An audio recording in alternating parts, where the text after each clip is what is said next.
yung drone namin nakasabit sa may kahoy. Pero ang problema namin ay napakataas. Nandun yun, oh. Kaya at the moment, meron tayong kababayan nasa taas ng bundok. Ayun, oh. Boss! Duman! Pade! Brad, pato! Nagigibulag yung trail. Ayun, so papunta kami doon sa may ibabaw ng bundok.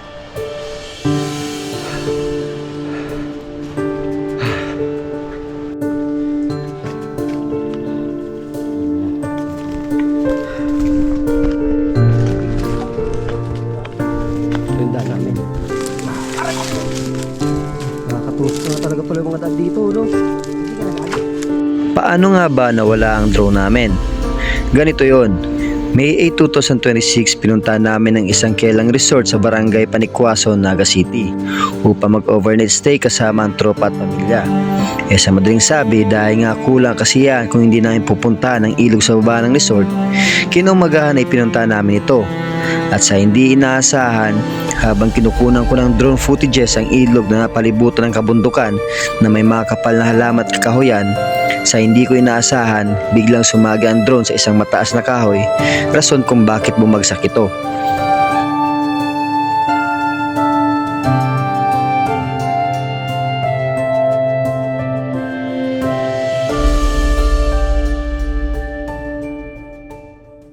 Alright guys, so stuck up kami dito sa isang resort sa barangay Panikwason kasi yung drone namin nakasabit sa may kahoy.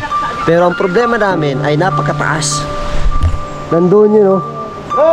Kanina, sinubukan namin umakyat sa bundok na yun kaso talagang face the wall yung daan. So medyo mahirap talaga yung daan papunta sa taas. Kaya ngayon, kinausap namin yung owner kung meron kailang marunong tumaas sa bundok. Kaya at the moment, meron tayong kababayan na nasa taas ng bundok. Ayun, oh. So, hindi namin alam kung nasaan siya. Basta yung boses nagbumula doon. Pero kung babalikan ko yung footage ng drone, nandoon sa may taas na yun. Yung saging na yan. Kaya nga nakikita namin yung drone. Hindi namin sigurado kung yun talaga yung puting ngayon. So first time namin masabitan ng drone. Kaso lang kailangan namin kunin. Kaya syempre alam nyo na yung drone ang mahal. Boss! Garumaya dyan, boss! Sa unang araw ng paghanap namin, ang tanging komunikasyon lang na meron kami ay sigawan. Sigaw dito, sigaw doon, turo pa kaliwa, turo pa kanan. Ang saging. Pero pagkakaalam ko, nandoon, nang nireview ko yung footage ng drone namin. Kaso doon siya galing. Gagawa siyang trail, no? Papunta doon sa may kadan. Kanina, nandiyan kami. Gusto namin akyatin, kaso lang, yung daan face the wall, mahirap. Pero si Gilbert nakuha yung daan papunta doon.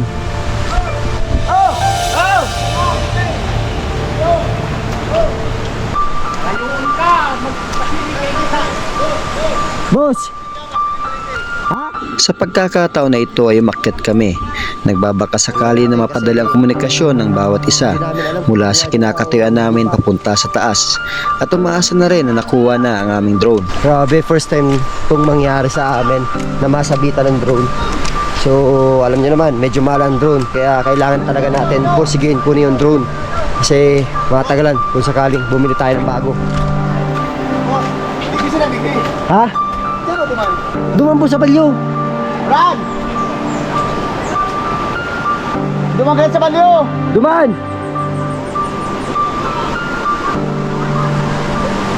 Brad, duman sa balyo! Duman! Yun, nalita ka! Duman, boss! Duman! Yaon dyan, yaon dyan! Wala! Brad, duman sa balyo! Duman sa balyong batakan, duman sa balyong batak! Sigaw dito, sigaw doon, ngunit wala kaming makuhang maayos na sagot dahil sa distansya na meron kami. Kaso lang, medyo malayo kami. Brad, yaon dyan! Brad, nalita ka! Boss! Duman!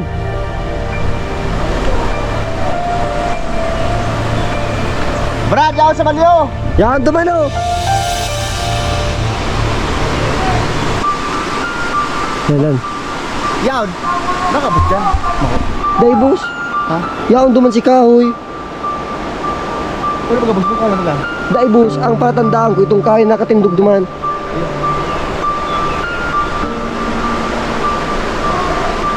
Brad, duman sa balyong! Brad, duman na sa balyo!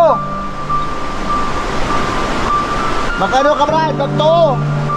Patoo, boss, patoo. Ano? Brad, patoo! Nagigibol akong trail. Kung i-review kasi namin yung footage, nandun yun. Nandun yung drone. Kaso nandito siya, sa bad ng kaliwa. Medyo may distansya pa. Kung titirahin niyo yun, simula dyan sa sagingan na yan, papunta doon. Mahal ng drone. Kaya na sana, i-let go ko na. So, sabi ko sayang naman kung i-let go ko. Pinaka-brand nyo ngayon ng drone is nasa 55,000. Eh lumilipad pa naman yan. Sayang naman. Ilog kasi yan sa baba. Dito kami naligo overnight. Pero hindi dyan. Doon sa may taas, sa may swimming pool. Pumunta lang kami dito para maligo sa ilog. Sana makuha. Eh sana ingat lang si kuya kasi medyo matarik yung bundok. Pero sanay naman daw yan tumaas ang bundok. Kaya boss, maraming salamat, boss. Pamangkin ng owner. Brad, duman sa Roswell. balyo! So maya naman, update kami.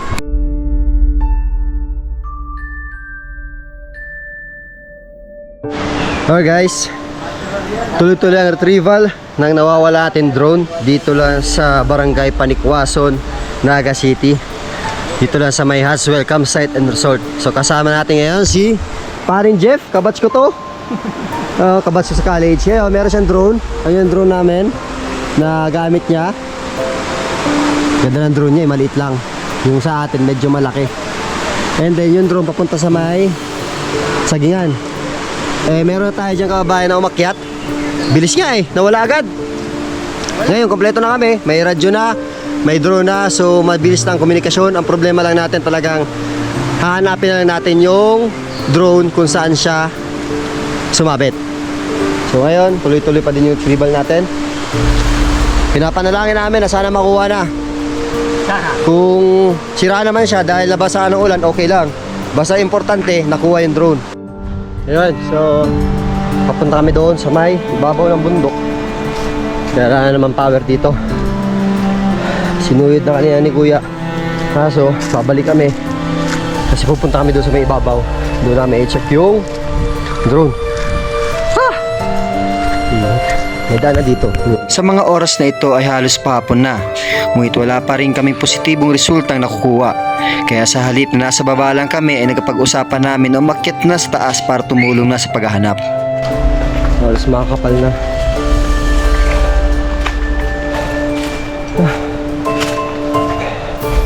Parang aakit ng PLD Ruins yung isarog. Ang trail na ito ay hindi masyado kadali dahil sa makitid at matarik na daan at halos sa palibutan kami ng malaking puno at halaman.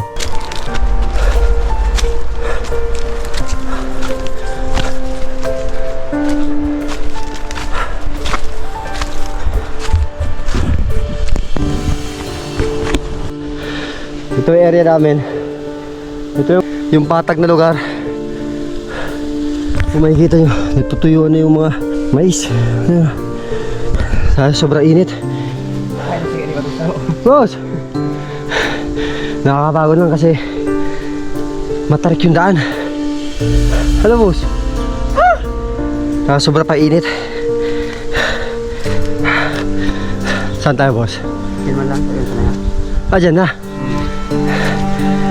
Patag na pala dito. Lapit lang pala.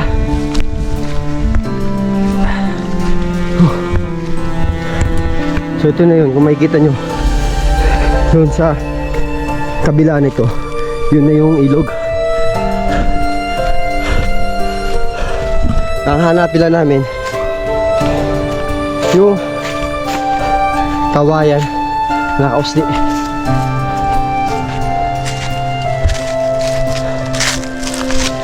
Ayun, matalahi dun dahil, no? Naabot na nga namin ang patag na lugar na kung saan posibleng bumagsak ang drone.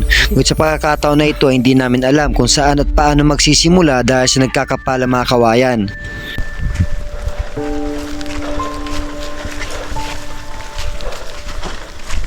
Ano yan? Okay. Kikis-kis. Yan. Dito ako kapon. Pinaibay ko to.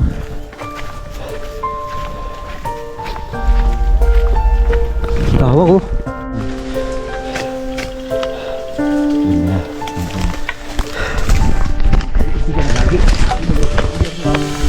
Ito yung daan namin. Ayun, mahanap pa yung drone.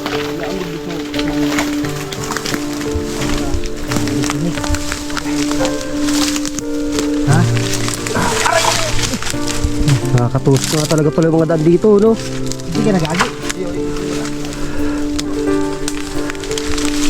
Kailangan pala talaga dito, ano?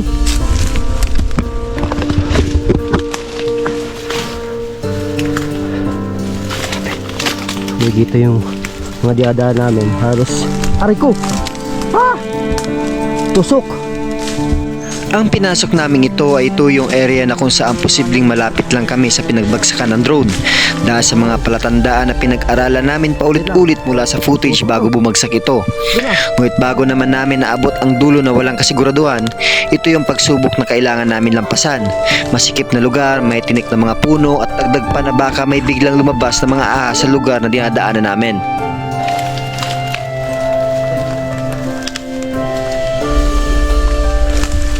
Abidad na to, putang ina.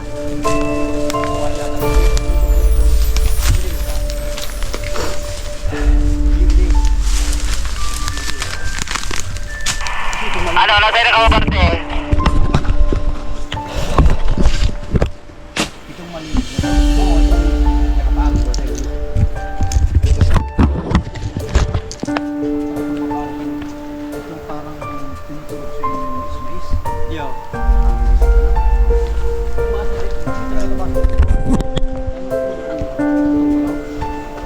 Kaya ka, Bidi Barkada. Okay.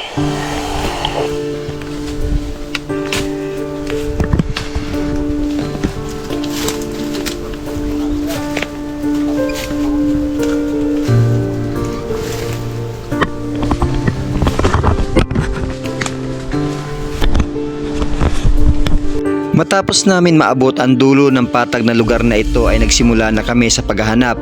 Wala na kaming vlog pa dito dahil halos pahapon na ng mga oras na ito kaya hindi na kami nagsayang pa ng oras at pagkakataon para maghanap. Sinuhid namin ang lugar na ito, binalikan namin ang dapat balikan, ngunit matapos ang lahat ng lakas at kaisipan sa paghahanap ay hindi namin ito nakita hanggang natapos ang araw na ito nawala. Binalikan namin ito ngunit hindi na ako nakasama, ngunit sa pagkakataon na ito ay ito ang mga nangyari. Eto na, nakita na namin.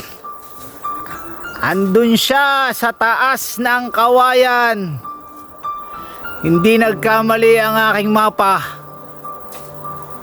Talagang accurate. As in, inikot namin to. Para lang mahawan yan. Ayan. Magaling talaga ang Google Map. Believe na ako sa Google Map at saka sa location number measurement. Andun sa taas. Kaway. Nasaan na?